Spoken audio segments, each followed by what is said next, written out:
Aikari a kaunti ya Nakuru ni makĩũrĩtio gũkorwo makĩoya kamweke ka mbura ĩno kana mbura ya kĩboboto na ĩrĩa ĩgĩtanyĩtwo gũkorwo ĩgĩthandana gũkũ bũrũri-inĩ na gũkorwo makĩhanda mĩtĩ kũringana na Wanjiku Njoroge ũrĩa nĩ munene kana nĩ mũtongoria wa gĩkundi kĩmwe gĩa gũthaitĩra marĩa maturigicairie.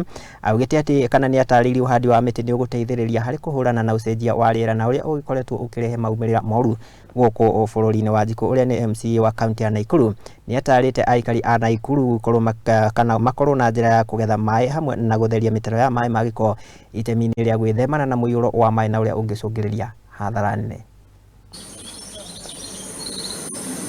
Mimi naitwa Alex Langat, mheshimiwa Masop Ward na leader of majority katika county assembly yetu ya Nakuru. As a ward, we actually aspire to plant like about 15,000 trees within the next 2 or 3 months. Na tayari tulishaanza hiyo mpangilio, tumepanda mamiti katika mashule kadhaa katika ward hii.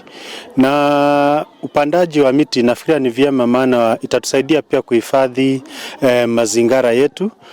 Considering that miti iko na benefits mingi sana, inatupatia shadow, clean environment, pia inatusaidia pia kuweza kuleta mvua. My name is Wanjiku Njoroge.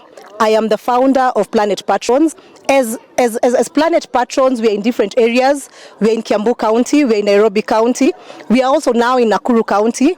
We are targeting to plant 5,000 trees every year in each and every county. I'm Susan Mugore Kimani, and I work with Planet Patrons as a program manager. At this time, we are blessed to have rainfall. Most part of this country, our beloved country, Kenya, it's raining, and let's take advantage of this situation that we can plant trees.